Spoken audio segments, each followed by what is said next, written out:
like we talked about the signs of wounded child, so it will be another great help if we can talk about what causes those wounds. What causes the inner child wound? You've got three main things. Uh, the first one is the obvious one. Some children go through severe trauma. Yes. There are several forms of it, but some of us have been through really traumatic experiences. But that's not the majority. That's maybe, I don't know, 10% of wounded children have gone through real trauma. Now there's another wounding that's happening that is labeled as normal. and Yes. and we have all experienced that. We've reacted to it in a different way, but we have all experienced the, excuse me for using that word, but the violence of society. Because as you are walking in the world, and that world starts with your family, you are exposed to a lot of criticism in the form of judgments and in the form of jokes. Right? Yeah, We plant knives into each other, but no, it's just a joke, you know. Oh, you're taking it badly, double knife. And society is quite violent. When you hear the type of language that we use, the competition, the bullying, the name calling, the comparison going on all the time, I'm better than you. For a child, this is an experience that is violent. So either you react to it by making yourself strong and fighting back, and you go into those behaviors of anger that I was describing earlier on. And they are usable. You can use that to make a career. You can use that to, to become an athlete, or you can use those things, definitely. Or they can also, hurt you, destroy you. So either we react like this, or we react with, the world is a tough place, so better I close myself, better I don't reveal my heart, better I'm extremely cautious about life because it hurts. So here you have a whole packet of plenty of little wounds that, because they've accumulated, they end up with a big emotion inside, a big emotion of insecurity, again of low self-esteem, again of not enoughness, because that's the bottom line of inner childhood. I'm not enough, I'm not good enough, and abandonment. That's the two main ones. I feel completely abandoned and alone. There's no support for me in this world, and I am not enough. So if we have been through a real abuse in childhood, chances are that we are developing an inner child, a wounded inner child that feels victim, and that looks at life through the filter of that memory. The world is a very painful place, and I'm a victim of it. Many of us carry that. We develop a super ego to say, no, I'm very powerful, but inside there is a sense of helplessness that we compensate with. I'm powerful, I'm strong, I can shout, or I can compete, or I can earn money, or I can build muscle. But inside there is that.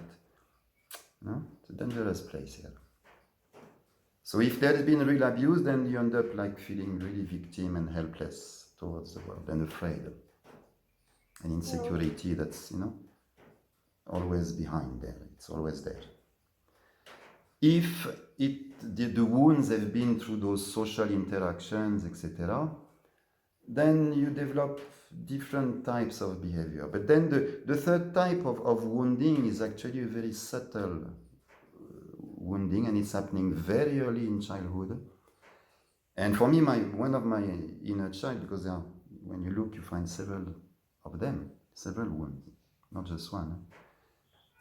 When I was looking at my childhood, I could see nothing that had been traumatic, that had been relatively easy, not extraordinary, but no problem, comfortable.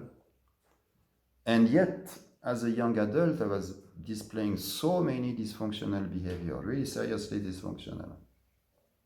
But when I was looking back in childhood with the idea that, every problem that you have at the level of behavior or character is rooted in your childhood, I could not see anything. Until finally I saw. And I saw that one of my inner child, a very deep one, and I could always feel that. I was always feeling no one cares for me. And I knew rationally it was completely false. No one cares for me, no one loves me. I am unlovable. I'm alone in this world, there's no support. And I knew it was completely wrong because there were so many people around me that were loving me, from their heart. But I could acknowledge that, but there was constantly that voice, and no, they must be faking it, or yes, okay. But not taking it, not feeling it. And then one day I finally discovered the root of that. When I was maybe, 6 months, 8 months, my mama gave me to my grandmother for care, because my mother was working, so she could not care for me. So I ended up in my grandmother's home, which was 200 meters from my mother's home. And I will go back to my parents' home every weekend. So it's not a big thing. For the adult world, this is nothing. You keep the kid during the week, we come in the evening, we spend 1 hour with him, 2 hours, and then in the weekend he comes back home. Where's the problem? But for the little 6 months old babies, that was a complete abandonment. That was a very deep sense of, I am abandoned. My mama is not here. Because a 6 months old recognizes very clearly the difference between a mother and a grandmother. It's not the same thing at all. And we want the mama because we come from there. So the feeling of safety, the feeling of belonging is with the mama. So that's the third one, and this one is very subtle because if you've been in a family that was relatively functional, externally at least, then you don't recognize those wounds. And yet, they are operating in your life. Yet you see the dysfunctional behavior. But you can't trace it back to childhood because, for the adult world, it's normal to give the kid to the nanny and to... That's the way things are, we need to save time, and mothers can't always cope also, that's, there's also that aspect. So a child that is crying and no one is attending for 10 minutes, this is a trauma for a baby. Because it is extremely sensitive. And that's something that's very interesting to understand. If I may, can I carry on? Can I push that a bit forward? Yeah, sure. Is that because as adults we look at those kind of things like giving the baby to the nanny as normal, no big deal, there's no emotion involved into that, and we don't feel we are doing something that's gonna harm the child. But we have to understand how a child perceives the world. We adults, we've developed a kind of sense of identity. As we grow up in adulthood, we develop a sense that there is I, there is you, there is I, and there is the world. And there's a separation between the two. Right? You are you, I am me, and these are two different things. But children do not do that. Children do not have babies. After 4 or 5 years, they start doing that. They start to develop a sense of identity independent of their surroundings. But a baby does not perceive the world like this, unless that baby is a reincarnated master, but that's the exception.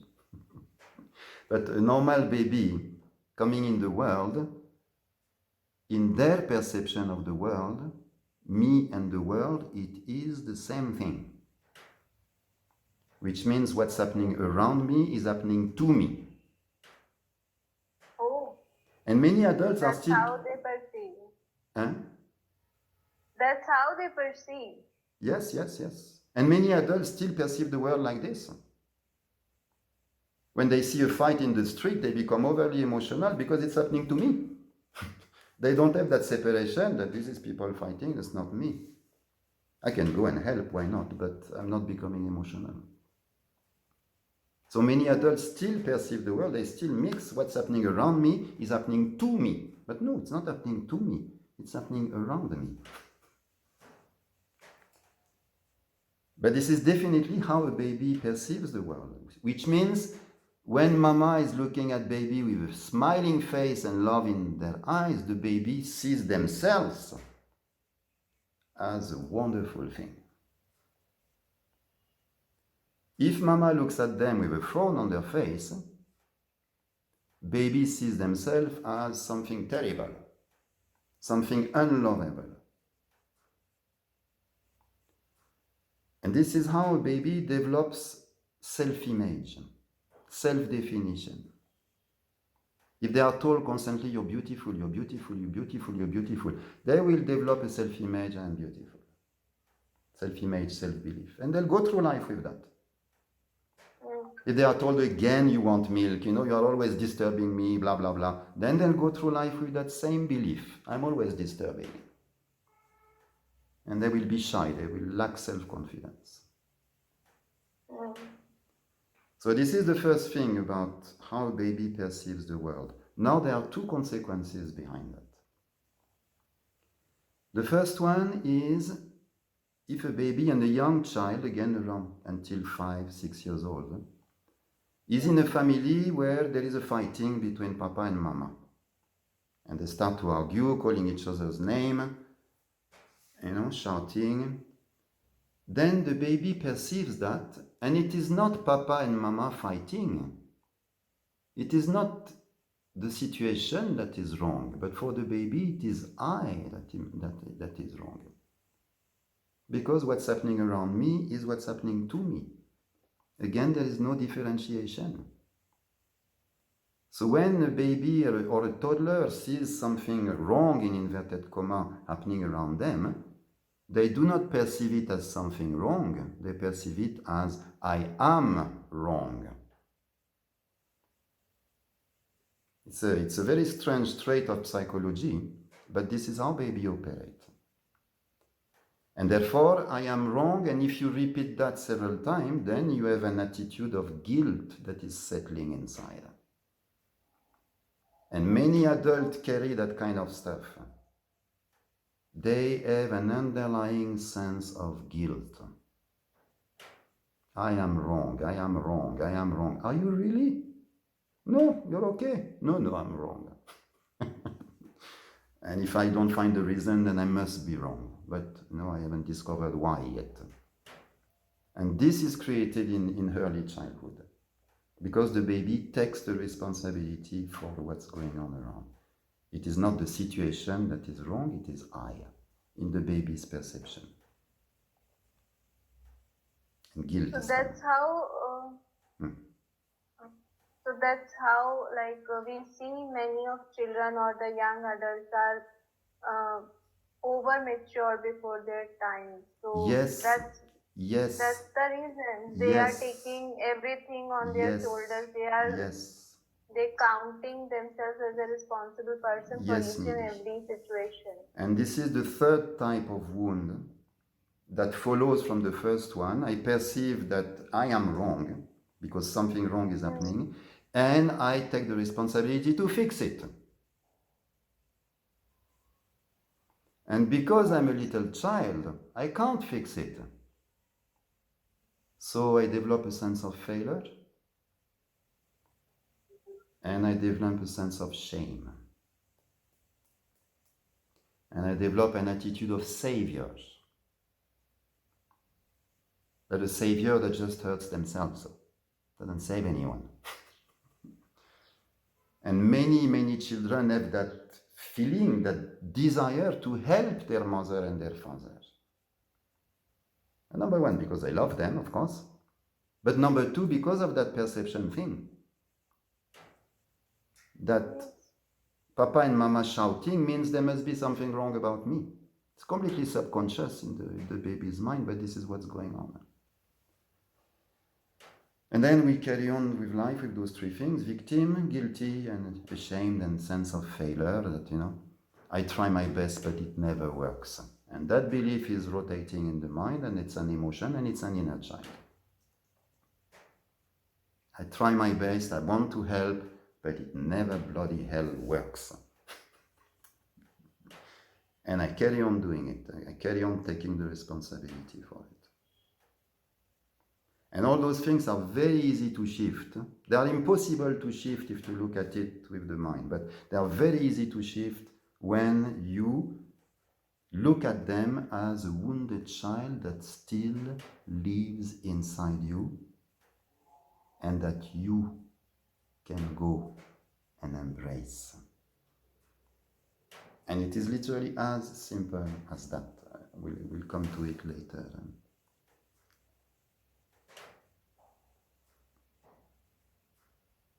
I'm trying to absorb it and accept it because it's totally eye-opening, deep, and very subtle. Mm-hmm. We have to understand that everything in our life is depending on how we perceive. And that's why people go into meditation, that all the yogic systems are about that also, to clarify your perception. We need to see what's going on. Because if our perception is blurred, then, how can you expect to make right decision and to live properly? So everything starts with perception. So that's why if you want to understand something, then we need to understand the mechanisms of perception. Because that's where the thing starts. Beliefs, habits, decision, choices, behavior, all of that is rooted into how we perceive things. You are the same person. I can perceive you as stupid, or I can perceive you as beautiful and intelligent. This is my choice. There's nothing to do with you.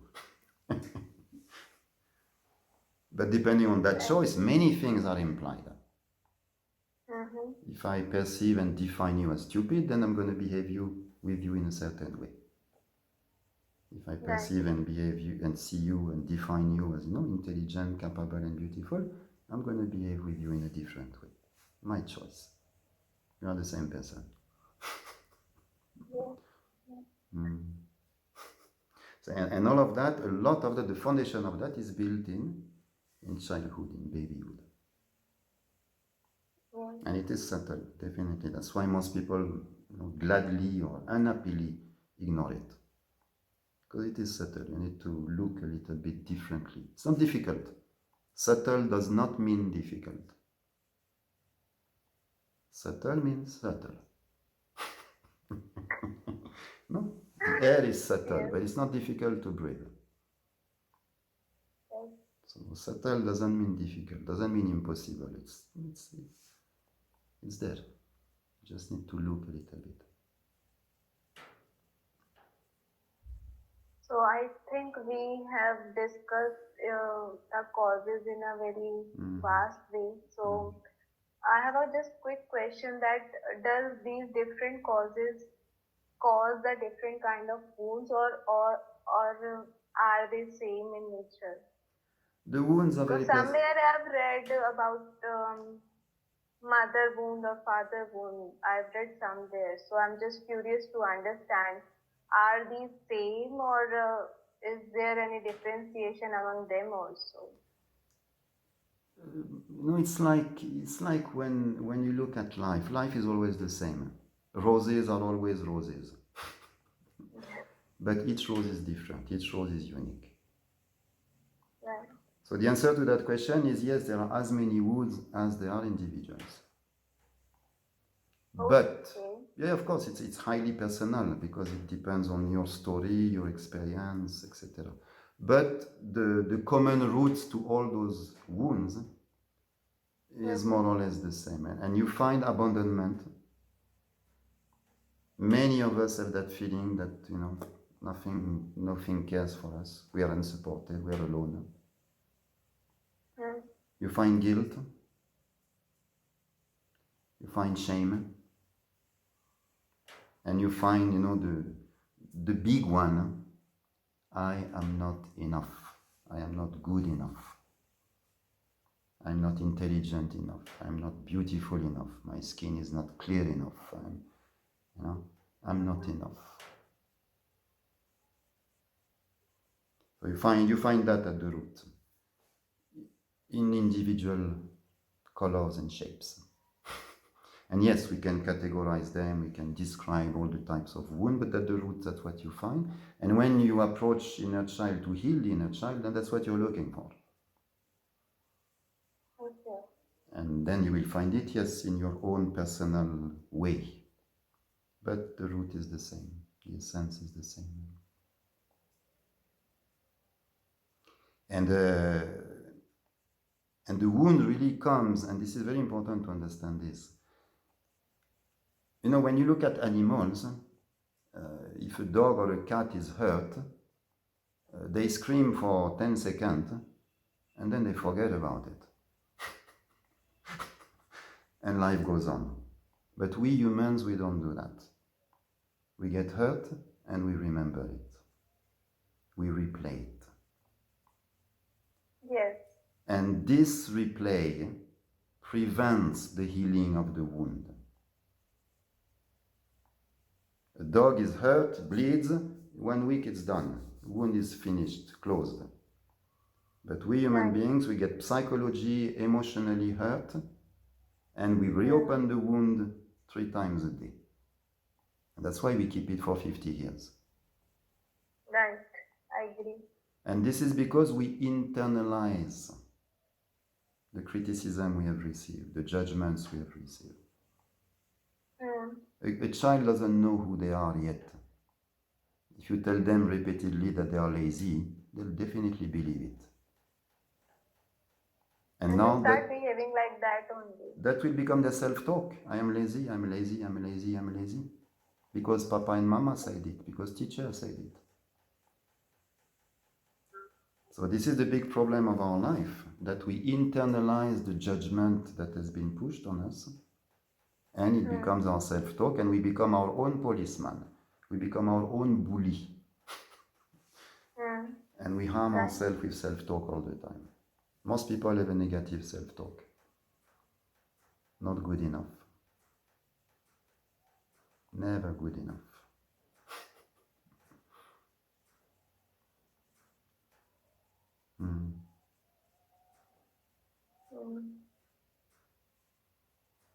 I'm actually overwhelmed with the explanation, and I'm really thinking hard. How many of us are in a need of healing, and especially to this inner child? Yes.